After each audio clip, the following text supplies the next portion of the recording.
Hello friends, welcome back to my channel. তোমরা সবাই কেমন আছো? আশা করি খুব ভালো আছো, আর আমিও খুব ভালো আছি।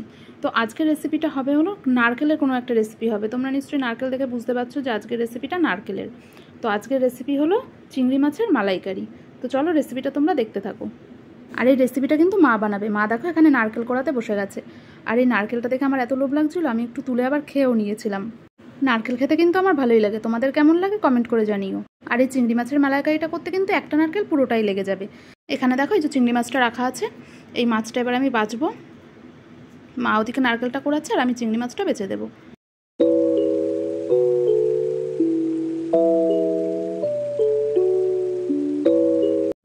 এদিকে দেখো মার নারকেলটাও কোড়ানো হয়ে গেছে।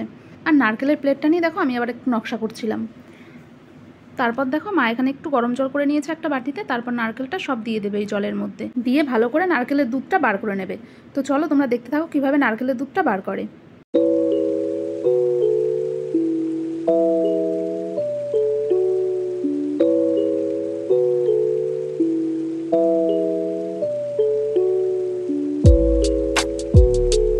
তোমরা কিন্তু এখানে ঠান্ডা জল ইউজ করতে পারো, কিন্তু উষ্ণ গরম জল ইউজ করলে কি হয়, নারকেলের দুধটা সহজেই বার করা যায়।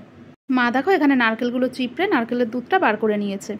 তোমরা কিভাবে চিংড়ি মাছের মালাইকারি রান্না করো অবশ্যই কমেন্ট করে জানিও, তাহলে নেক্সট বার আমি সেইভাবে ট্রাই করব। দেখো এখানে নারকেলের দুধটা বার করে নিয়েছে। এবার একটা ছেঁকনির সাহায্যে মা এটাকে ছেঁকে নেবে, যাতে ভেতরে থাকা নারকেলের ছিপড়াগুলো সহজেই বেরিয়ে যায়।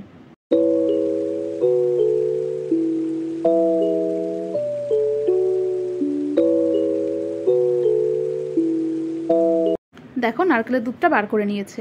এবার মা এখানে কড়াই বসিয়ে দিয়েছে আর চিংড়ি মাছগুলো ভেজে নেবে প্রথমে। আর ভাজার আগে মাছগুলোতে একটু লবণ আর হলুদ মাখিয়ে নেবে।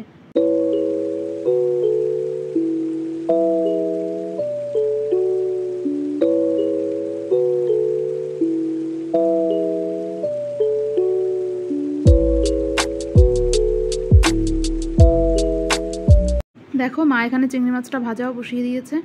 যেহেতু অনেকগুলো মাছ সেহেতু একবারে হবে না, দুবারে দেবে মা। আর মাছগুলো না বেশি কড়া করে ভাজতে হবে না, হালকা ভাজলেই হয়ে যাবে।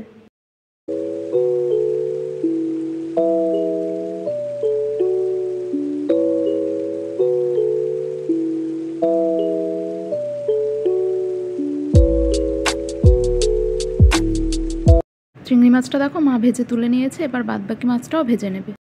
চিংড়ি মাছটা আমাদের কম বেশি খাওয়াই হয়, শাকে দিয়ে বা কোনো তরকারিতে দিয়ে খাওয়া হয়, কিন্তু চিংড়ি মাছের মালাইকারি অনেক দিন খাওয়া হয় না, তাই মা বললো আজ বানাবে। মা দেখো এখানে বাদবাকি মাছটাও ভেজে নেবে। যেহেতু অনেকগুলো মাছ ছিল তাই একবারে ধরেনি, আর একবারে সব মাছ ভাজতে গেলে হয়তো মাছ ভেঙে যেত, ওই জন্য মা হাফ হাফ করে ভেজে নিয়েছে। সব মাছগুলো দেখো ভাজা হয়ে গেছে। মা এবার একটা বাটিতে তুলে নেবে। মাছগুলো দেখতে কত বড় লাগছিল, দেখো ভাজার পরে কোনটুকু হয়ে গেছে। চিংড়ি মাছটা খেতে কিন্তু ভালোই লাগে, আমার তো ভালো লাগে। তরকারিতে হোক বা শাকে হোক চিংড়ি মাছটা দিলে মনে হয় টেস্ট আরও বেশি বেড়ে যায়। তো দেখো মা এখানে কড়াই একটু তেল দিয়ে দিয়েছে। এরপর দিয়ে দেবে ফোড়ন হিসেবে একটু জিরে, তেজপাতা আর শুকনো লঙ্কা। আর এগুলো ভাজা হয়ে গেলে এর ভিতরে দিয়ে দেবে চিংড়ি মাছটা বানানোর জন্য যে মশলা করেছিল মা, সেই মশলাটা। চিংড়ি মাছের মালাইকারি বানানোর জন্য মা কী কী মশলা বানিয়েছে চলো এবার তোমাদের দেখাই। দেখো এই প্লেটে রাখা আছে হলো আদা বাটা, জিরে বাটা আর শুকনো লঙ্কা বাটা, আর আছে হলো বাদাম বাটা, কাজু বাদাম বাটা। কাজু বাদাম বাটা দিলে কিন্তু যে কোনো জিনিসের টেস্ট দ্বিগুণ হয়ে যায়, তাই মা বললো এখানে একটু কাজু বাদাম বাটা দেবে। এবার দেখো মশলাগুলো তেলে দিয়ে একটু ভেজে নেবে। বেশি ভাজতে হবে না, হালকা করে ভাজলেই হয়ে যাবে।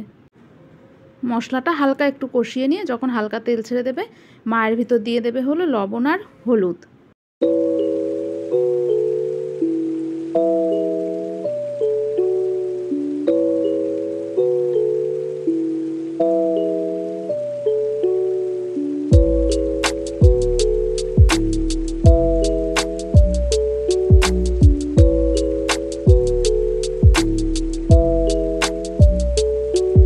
এবার ভালো করে কষানোর পর যখন তেল ছেড়ে দেবে, তখন মায়ের ভিতরে দিয়ে দেবে যে নারকেলের দুধটা বার করে রেখেছিল সেটা। এর ভিতরে আর এক্সট্রা জল ইউজ করতে হবে না, যে দুধটা বের করে রেখেছিল এটা দিলেই হয়ে যাবে। তোমরা চাইলে একটু জল ইউজ করতেও পারো, না করলেই ভালো হয়। যত ঘন হবে দুধটা তত ভালো হবে এটার টেস্ট। এবার দেখো খুন্তি দিয়ে এবার একটু নাড়িয়ে নিতে হবে। কিছুক্ষণ বাদে যখন ঝোলটা ফুটে উঠবে, তখন এর ভিতরে ভেজে রাখা চিংড়ি মাছগুলো দিয়ে দিতে হবে। দেখো মা এখানে সব মাছগুলোই দিয়ে দিয়েছে। এবার একটু নাড়িয়ে চাড়িয়ে আবার কিছুক্ষণের জন্য ফুটতে দেবে। মা এবার 10 থেকে 15 মিনিট ঝোলটা ফুটিয়ে নেবে। দেখো ঝোলটা ফুটে উঠেছে। এরপরে মা দিয়ে দেবে এর ভিতরে গরম মশলা। এখানে বাটিতে মা গরম মশলা করে রেখেছিল, এখান থেকে একটু নিয়ে দিয়ে দেবে, কারণ পুরোটা লাগবে না, তাই যতটা লাগবে মা পরিমাণ মতো নিয়ে গরম মশলাটা এর ভিতরে দিয়ে দেবে। দিয়ে একটু নাড়িয়ে চাড়িয়ে নেবে। মালাইকারিটা মা একটু ঝোল রেখেই নামাবে, কারণ এই ঝোলটাই তো খেতে টেস্ট লাগে, ভাত দিয়ে খেতে ভালোই লাগে। মাছটা দেখো হয়ে গেছে, মা এবার একটা বাটিতে ঢেলে নেবে। তোমরা যারা আমার ভিডিও আজ প্রথম দেখছো, তোমাদের যদি এই রেসিপিটা আর এই ভিডিওটা ভালো লেগে থাকে তো অবশ্যই একটা লাইক করে দিও। আর আমার মতো তোমরাও কারা কারা চিংড়ি মাছের মালাইকারি খেতে পছন্দ করো অবশ্যই কমেন্ট করে জানিও। আর তোমাদের তো আগেই বলেছি, তোমরা কীভাবে চিংড়ি মাছের মালাইকারি রান্না করো আমাকে কমেন্ট করে জানিও, তাহলে আমি নেক্সট বার সেইভাবেই ট্রাই করব। আজকের ভিডিওটা এখানেই শেষ করলাম। আমার চ্যানেলের সাথে যুক্ত বন্ধুরা, তোমাদের এই রেসিপিটা কেমন লাগলো জানিও, আর ভালো লাগলে অবশ্যই লাইক কমেন্ট শেয়ার করে দিও। আর যারা এখনও চ্যানেলটাকে সাবস্ক্রাইব করোনি অবশ্যই সাবস্ক্রাইব করে দিও।